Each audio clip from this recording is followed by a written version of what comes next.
오늘 함께 나누실 하나님 말씀은 사도행전 9장 36절부터 43절까지 말씀입니다. 그 중에서 39절부터 42절까지만 봉독해 드리겠습니다.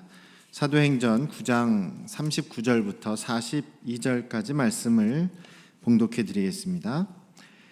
베드로가 일어나 그들과 함께 가서 이르매 그들이 데리고 다락방에 올라가니 모든 과부가 베드로 곁에 서서 울며 도르가가 그들과 함께 있을 때에 지은 속옷과 겉옷을 다 내보이거늘 베드로가 사람을 다 내보내고 무릎을 꿇고 기도하고 돌이켜 시체를 향하여 이르되 다비다야 일어나라 하니 그가 눈을 떠 베드로를 보고 일어나 앉는지라.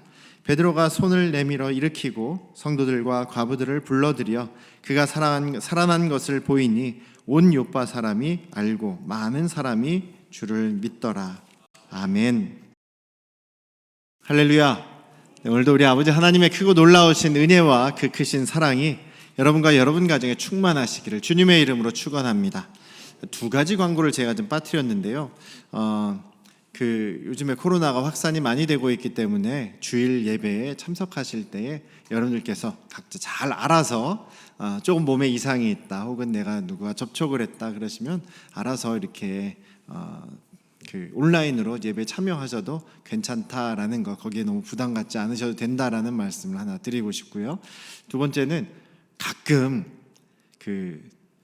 예배 시간 중간에 저한테 전화를 하시는 분들이 계세요.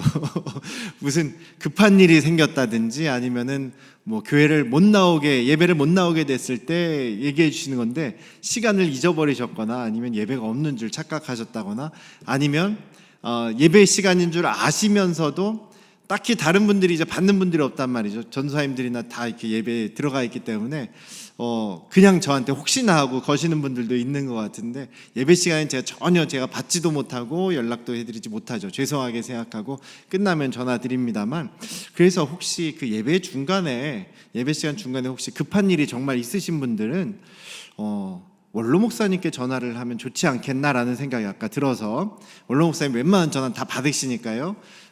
그래서 그리고 또 이제 어느 정도 이제 문제가 있어도 해결할 수가 있기 때문에 장로님들에게 전화하십시오 하면은 또 장로님들 전화 모르시고 급할 때 생각 안 나시는 분들이 있으시니까 예배 시간 중간에 혹시나 저한테 연락을 하시거나 교회에 알리셔야 하는 상황이 생기면 원로 목사님께 전화를 좀 해주시면 감사하겠습니다. 주보에 원로 목사님 전화가 있지요. 그렇게 해주시면 감사하겠습니다. 오늘 말씀은요, 다비다라는 여인에 대한 이야기입니다.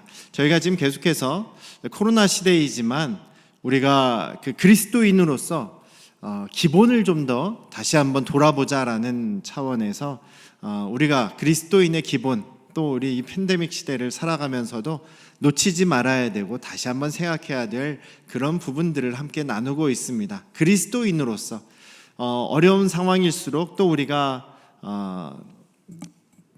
주님의 말씀을 잘 접하지 못하고 요즘같이 예배를 정말 함께 모여서 집중해서 드리지 못하는 이런 상황 속에서 중요한 게 무엇일까라는 것을 생각해 보다가 우리의 기본, 믿음의 기본 혹은 또 우리의 그리스도인으로서의 기본의 모습이 무엇일까를 나누는 것이 좀 필요하다고 생각이 돼서 지금 계속 그런 말씀들을 나누고 있습니다.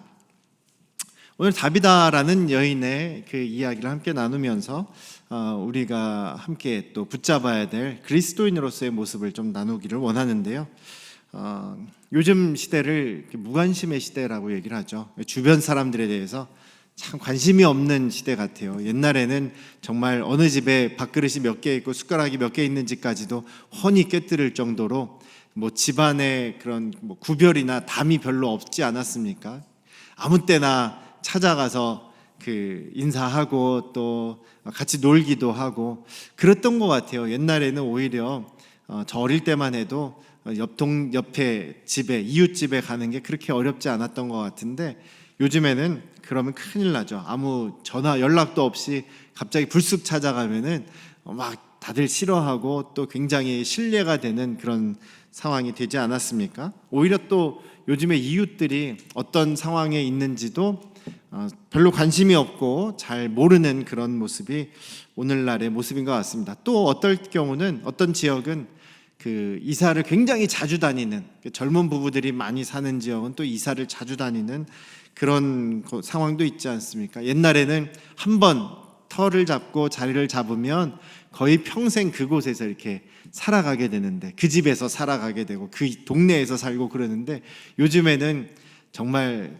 그 전국적으로 이사들을 많이 다니는 그런 상황이기도 하고요. 또 핵가족화돼서 사람들이 좀 더 집중하는 것이 자기 가족, 자기 직계 가족에만 더 이렇게 집중하는 그런 모습도 오늘날의 모습, 그래서 이웃들에게 더 관심을 갖기 어려운 그런 상황이 되어 있지 않나라는 생각이 듭니다. 그래서 교회 성도님들도 보면 전체 우리 교회 성도님들을 전부 다 이렇게 친하고 전부 다 이렇게 깊은 관계를 맺고 하시는 분들은 별로 없어요.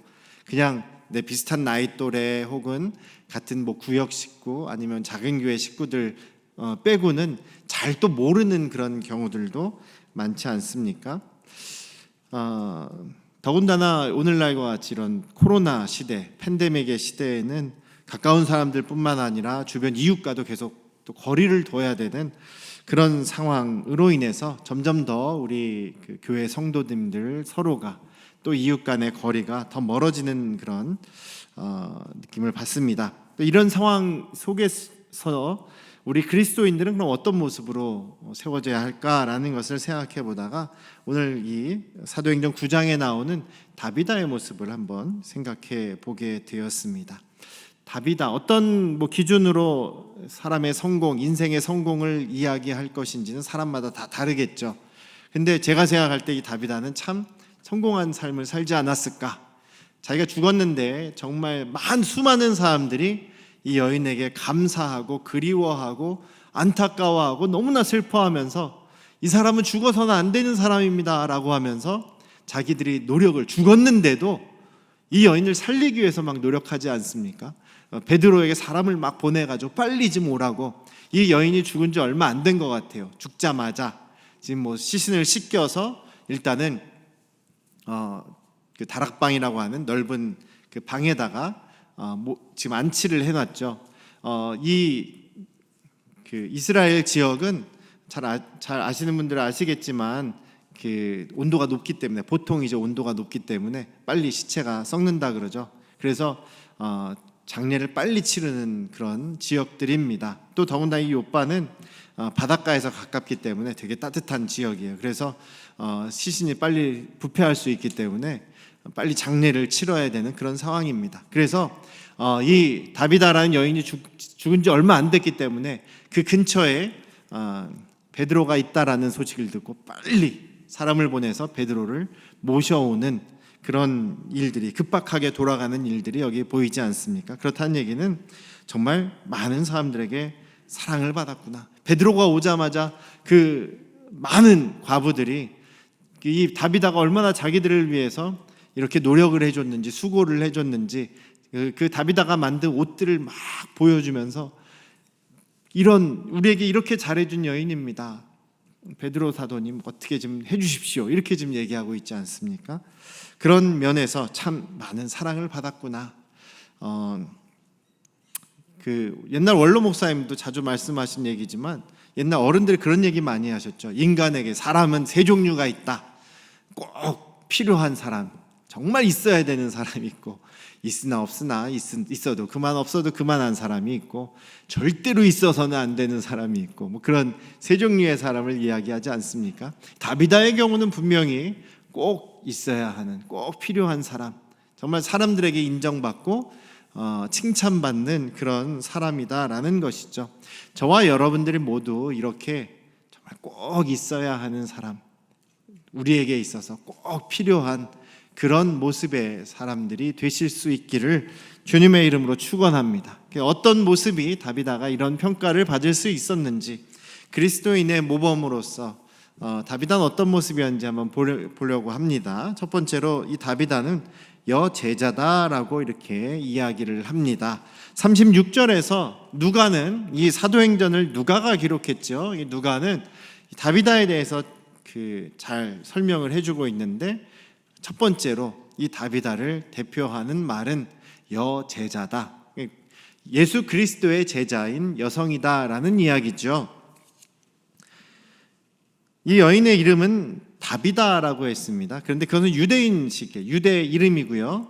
그 다음에 이것을 번역하면 헬라식으로는 헬라식 이름도 가지고 있었다는데 헬라식 이름은 도르가다. 마치 바울의 유대 이름은 사울이고 헬라 이름은 바울이다라는 것과 똑같습니다. 이름을 개종한 게 아니라 이름을 처음부터 두 개를 가지고 있었던 것이죠. 다비다라는 이름의 뜻이나 도르가라는 이름의 뜻이나 아프리카 영양 사슴 같은 그런 것이라고 이야기를 합니다. 헬라식 이름을 가지고 있다는 얘기는 이 여인이 헬라파 유대인이다라고 헬라어를 사용하는 유대인이다라는 것도 우리가 알 수가 있는 것이죠. 그런데 여기 내용을 보시면 이 다비다라는 여인은 자기 집이 있었던 사람입니다. 그런데 가족들이 있었는지가 이게 명확하게 드러나 있지 않아요. 가족들이 이 여인을 위해서 뭔가를 했다, 가족들이 사람들을 불러왔다, 이런 얘기가 아니라 성도들이 이 여인을 위해서 베드로를 불러왔다.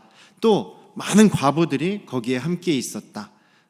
또 여인들이 시신을 씻고 다락에다 누웠다. 이런 얘기들이 나오는 걸 보면 이 여인이 자기 가족들이 그렇게 없거나 혹은 거의 없거나 친척들도 거의 없거나라는 그런 상황, 혹은 어떤 사람들은 같은 과부의 입장 아니었겠느냐라는 이야기들을 합니다.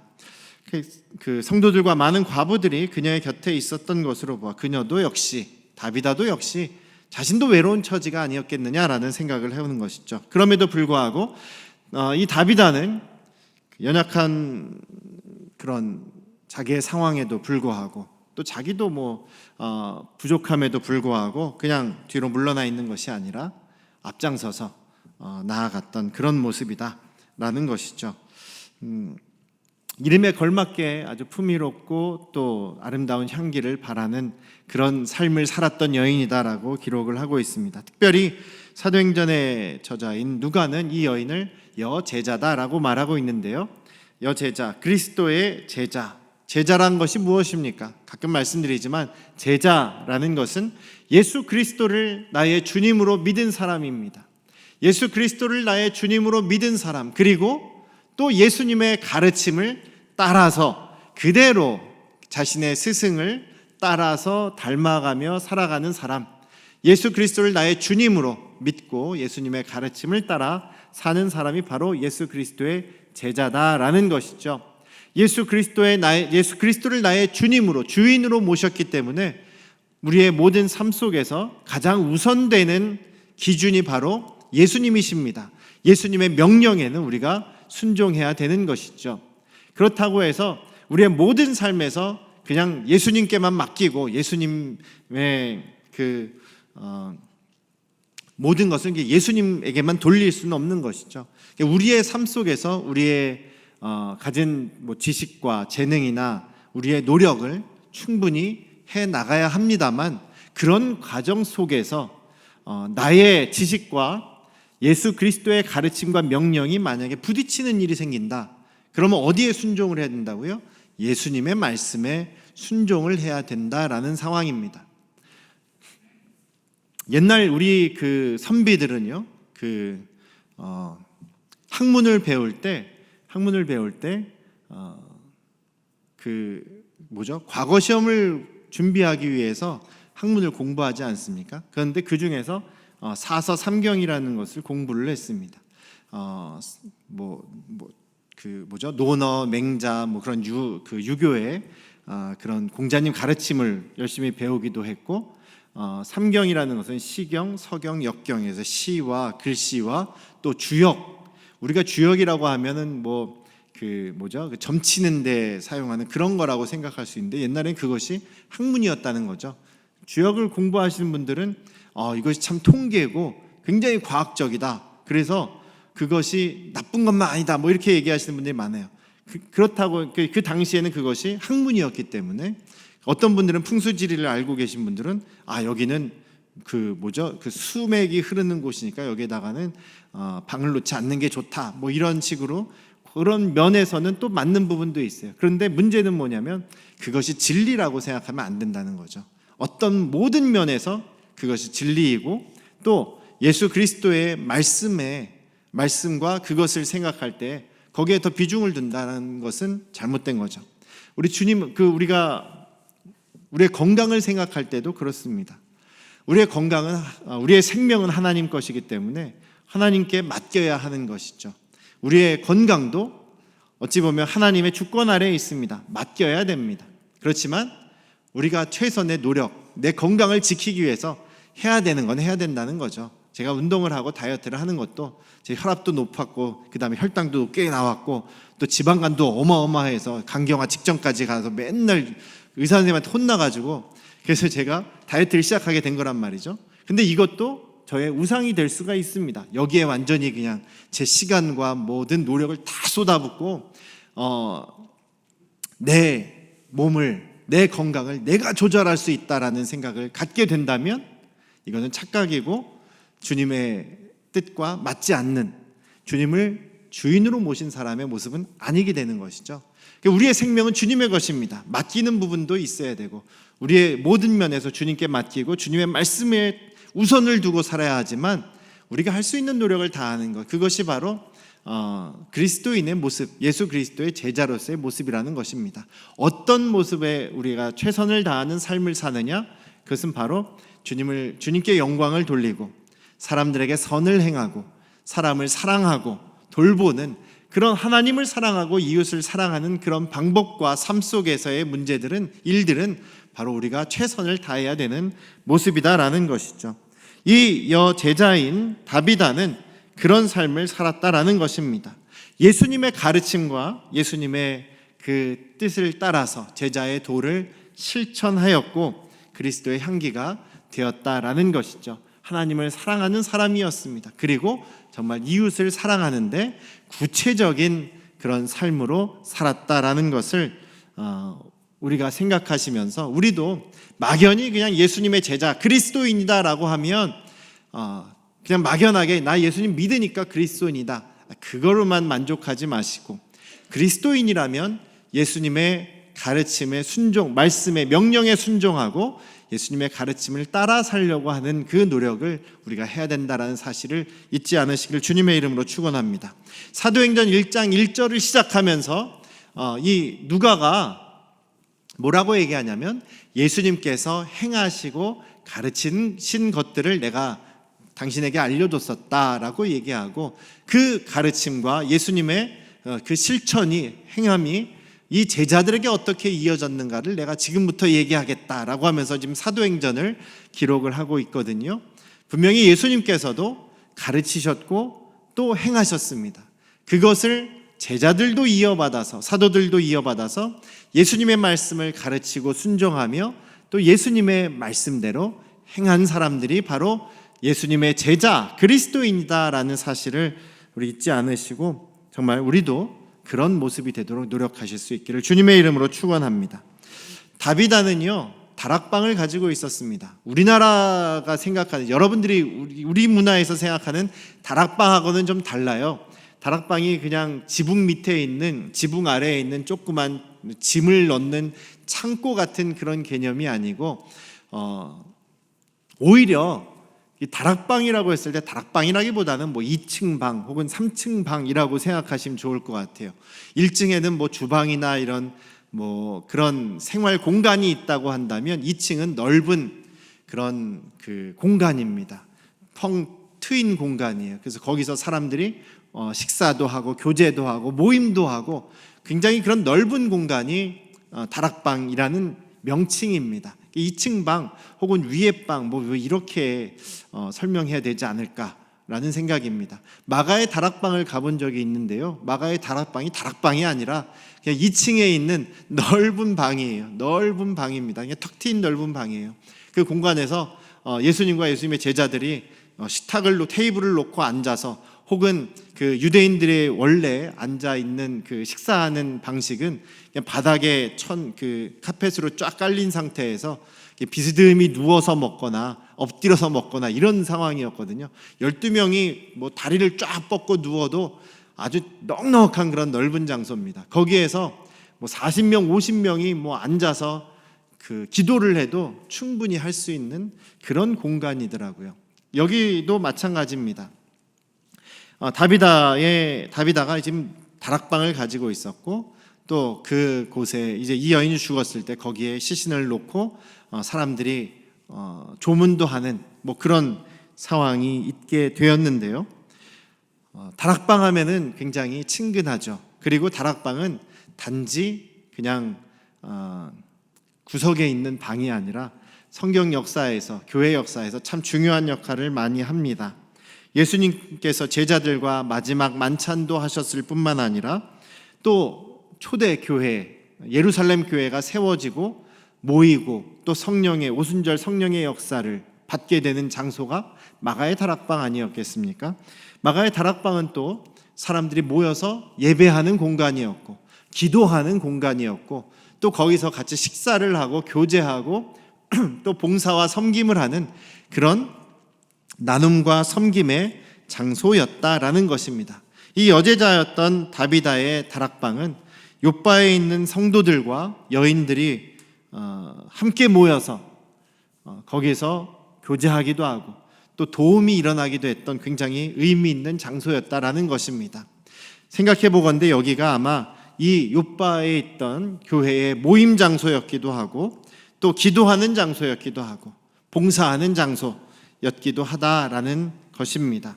다비다가 그렇게 사람들에게 자기의 방을 제공을 한 것이죠. 친교의 자리로서, 섬김의 자리로서, 예배의 자리로서 말입니다.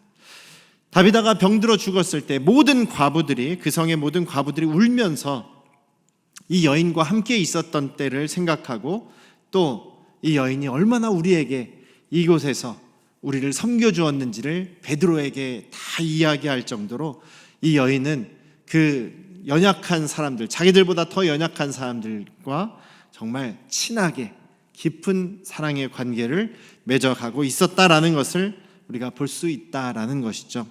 초대교회는요, 사도들의 그런 복음 전도뿐만이 아니라 그런 예수님을 믿는 성도들의 그런 희생적인 헌신을 통해서 교회가 놀랍도록 성장했던 것 아니겠습니까? 그래서 교회는 신약 성경은요, 교회라는 말과 함께 성도라는 말을 굉장히 많이 또 중요하게 사용하고 있습니다. 비슷한 말이에요. 왜냐하면 교회는 믿는 사람들의 모임, 성도들의 모임이 교회고, 또 성도라는 말은 세상과 구별된, 하나님께서 부르신 사람들, 구별된 사람들, 교회를 세우기 위해서 구별된 사람들이 성도라는 것이죠. 그래서 더 하나님 나라를 위해서, 교회를 세우기 위해서 구별된 사람들이 성도다라고 했을 때 우리 성도라는 표현이 더 적극적인 믿음의 사람으로서의 그런 용어가 아니겠느냐라는 생각도 해봅니다.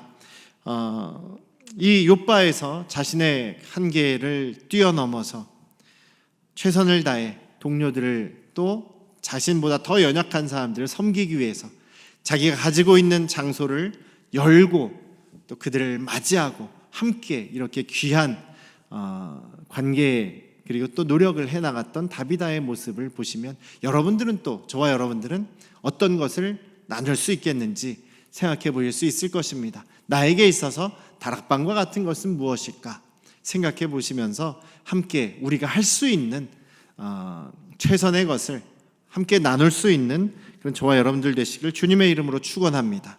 다비다는 선행과 구제를 힘쓴 사람이었다, 실천하는 사람이었다라는 이야기를 하죠. 36절에 읽지는 않았습니다만 36절에 보시면 이 다비다라고 하는 여제자는 선행과 구제를 정말 심히 많이 했다라고 기록하고 있습니다.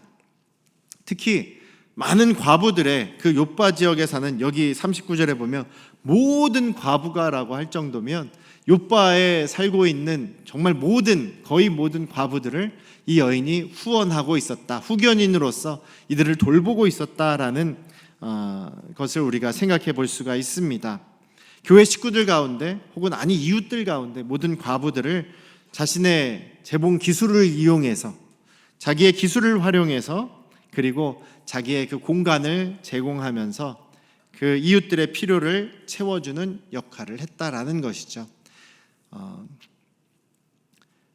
얼마나 옷을 많이 만들어줬으면 이 과부들이 다 자기에게 만들어줬던 그 옷을 다 베드로에게 보여주면서 이 옷들을 다 이 다비다가 저희를 위해서 만들어줬습니다.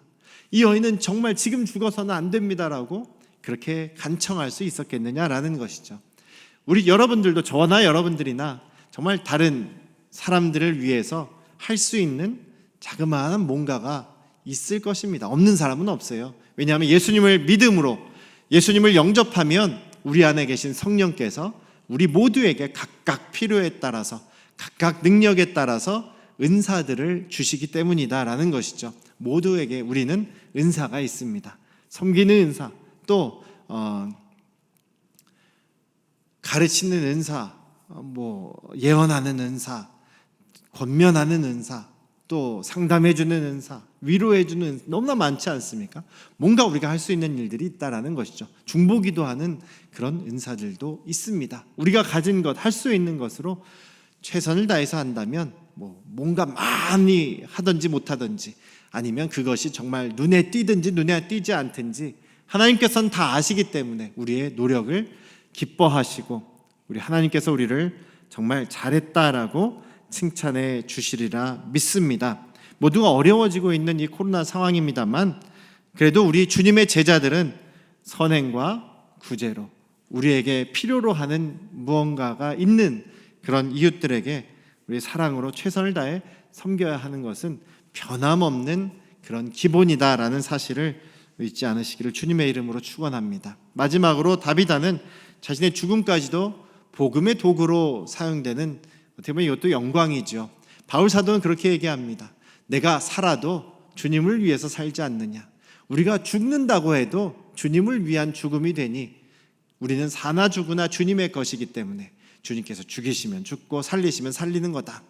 나는 주님의 영광을 위해서 살아가는 사람이니 내가 죽는 것도 유익하고 사는 것도 유익하다라고 이야기를 합니다. 그러니까 오직 사는 어떻게 살아가느냐의 모습 속에서 바울 사도가 생각하는 것은 항상 우리 주님께 영광이 되느냐라는 것이죠. 이 다비다의 경우는 자신의 죽음도 하나님께 영광을 돌리게 되는 도구가 되었습니다. 다비다가 어떤 병에 걸렸는지는 모르겠지만 굉장히 오랫동안 병을 앓았다기보다는 좀 갑자기 병에 걸려 죽은 것 같아요. 그래서 주변의 사람들이 굉장히 안타깝게 여기면서 지금 베드로가 있는 룻다라는 곳하고 요빠라는 곳은 한 16km 정도 떨어진 곳이라고 합니다. 16km면 한 40리 정도겠지요, 옛날 기준으로. 그렇다고 한다면 그렇게 먼 거리는 아닌 것 같습니다. 그래서 베드로를 급히 오도록 간청하는 것이죠. 성령께서 베드로를 통해서 이 다시 살아나는 역사를 베푸십니다. 여기에서 다비다야 일어나라 라고 이야기를 하죠. 40절에 어떤 것이 떠오르십니까? 예수님께서 달리다 굼, 소녀야 일어나라 라고 하시는 것과 베드로야 나오너라 라고 명령하셨던, 죽은 자를 살리셨던 예수님의 모습이 떠오르지 않습니까? 이들이 가르쳤던 그 예수님의 모습이 베드로를 통해서 그대로 다시 재현된 것이죠. 그래서 이 사실은 무엇을 의미하냐면 예수님께서, 부활하신 예수님께서 지금도 살아계시며 지금도 동일하게 역사하신다라는 증거가 되었던 것입니다. 그래서 그 요빠의 많은 사람들이 예수님을 믿게 되었던 것이죠. 그 예수님은 지금도 여전히 살아계십니다. 믿으십니까?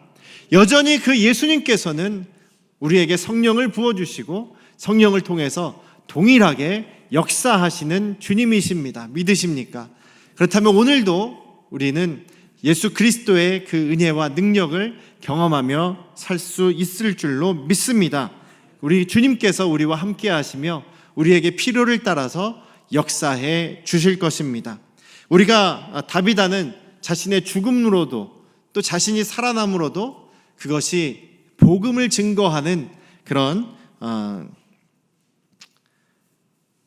영광의 도구가 되었다고 한다면 우리도 또한 그것을 사모해야겠죠. 주님의 능력이 우리의 삶 속에서 우리가 섬김과 우리가 사랑과 나눔을 통해서 주님께서 드러나게 해주시고 우리가 주님의 영광을 위해서 살아갈 때에 주님의 영광, 능력을 드러내 주시옵소서, 그렇게 사모하며 기도해야 되지 않겠냐라는 것입니다.